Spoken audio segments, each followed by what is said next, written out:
Hi everyone, and welcome to the last video in this little marathon I'm doing right now. This is March 23rd, General Hospital recap. I'm still not over that plot twist.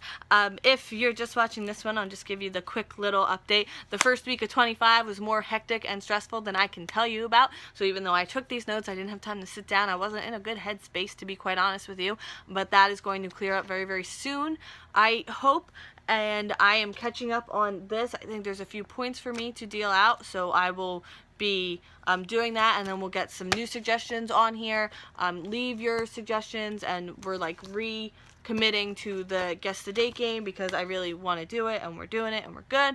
But for right now, let's get to I believe this was Thursday's General Hospital recap, and then I will be back with Fridays and Mondays, well, today, and we will be all caught up, hopefully. So let's get right to it. At Finn's, Rocky, oh my goodness, redo. Roxy is on her leash outside of the room, and Finn is on the couch shaking, and Hayden's there, picks Roxy up, and is like, Roxy, and she's going to be there for him. Apparently, he and Roxy got in a fight, so he put her outside.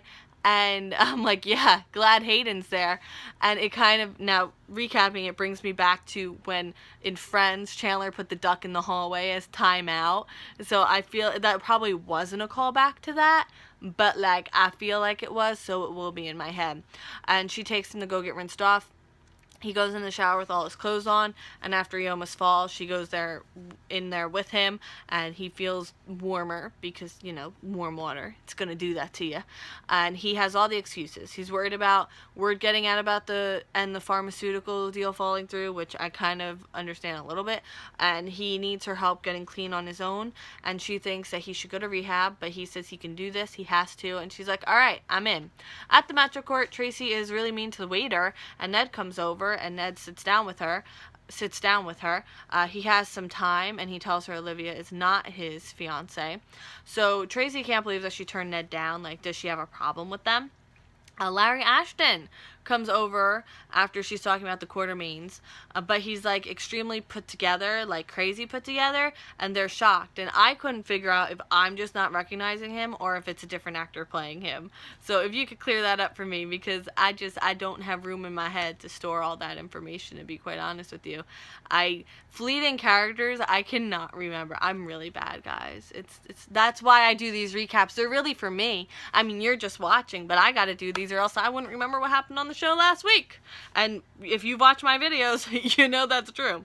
So he brings up the letter, and he says it's not about money. A windfall has fallen into his lap, and a large sum of money could come to her. So, you know, not about money. And she's not buying any of it, and then she does, like, the Cubs reference. Oh, when the Cubs won the World Series. And Ed's like, actually, they did. And I'm like, yeah, anything could happen in 2016. And he says that this is about what her father wanted.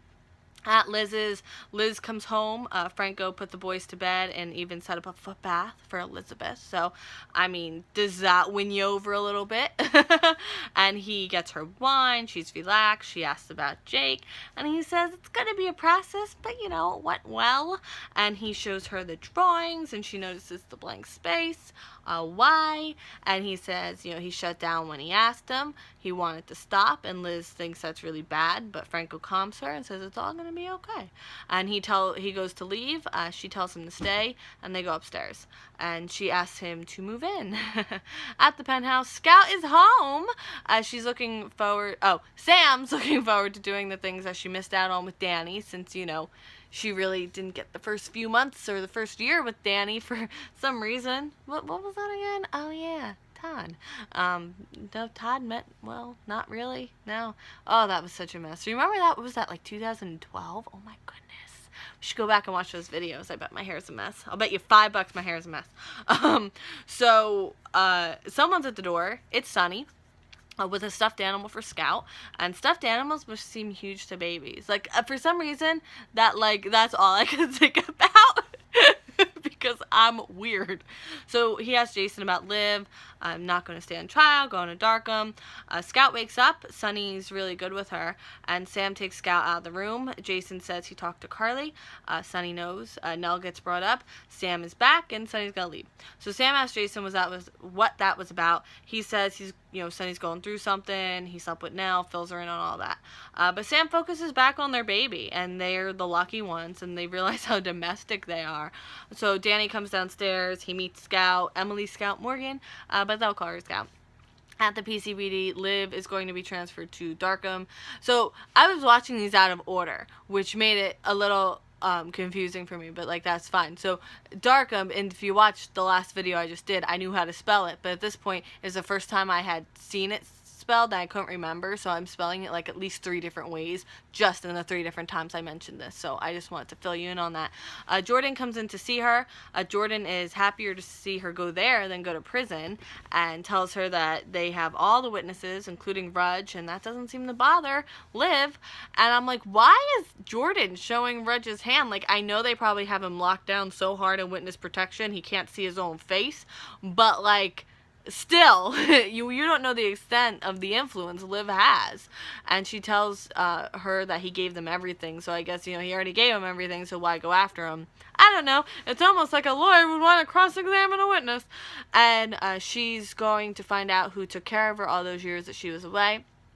Jordan steps out, and Curtis is there, and he wants to follow up. Jordan says that she'll be there, in Darkham until the end of time, but he feels bad for the Carimphos family never getting their day in court. Jordan asks Curtis to stay. She thanks him for all he did. She admits she was wrong about Sunny, and if it hadn't been for him, they wouldn't have gotten the right person, and he keeps joking, but in all honesty, he's glad he could help. Sunny approaches them. He wants to say bye to Liv.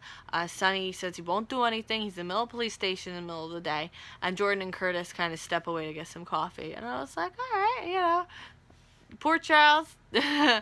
So Jordan puts a job on the table, and they can talk about it over dinner. If that's not totally, I had to watch this half on mute, half cooking, and half talking to kids. So if that's some part around here is a little wonky, that's why. So he goes, oh, and the TV I watch it on over there, it's an HD TV where you literally can't watch on standard channels. So the DVR, the pause only holds for 30 minutes. So I would miss things because, sometimes going back and forth 30 minutes isn't enough to hold, as opposed to this TV that does 2 hours, so I don't even have to worry about it. So yeah, petition to make HD TVs play standard channels. Literally, I put on 7. It's 8:07. No, that's not what this video is about. Anyway, so Sunny goes in to see Liv. He's going to make her a promise. He's not bound to the legal system, and he will make her pay, and she seems honestly shaken. So she says that she was spinning out of control, and he's like, stop. He's not going to do anything now. He's going to wait. She's not ever going to get out of rehabilitation. She's going to be dead. And now end scene. Was this video short, or was it just me? So Sam and Danny are asleep. Jason is holding Scout, and he's the only awake one, just taking in his whole family. Franco's going to move in. Finn warns Hayden away, but she won't move. She agrees to tie him up. He has duct tape. We're serious now. And I'm like, did I miss something? Ned doesn't want Tracy to get pulled into Larry Ashton's issues. Sunny is really stringing Liv along with this whole you're going to be dead thing. The people from Darkham come for Liv. She doesn't want to go. She's asking if he sent them to kill her, and she seems super deranged, and she's going on, and maybe that was part of Sunny's game. Curtis admires the impact Sunny had on her, and Sunny bows to Jordan on his way out, and that kind of made me laugh a little bit. So that is it for 2 Thursdays General Hospital recap. Thank you so much for watching. I will see you later tonight for more General Hospital, but I gotta get these all up now. So I will see you then, and I hope you have a great day. Bye!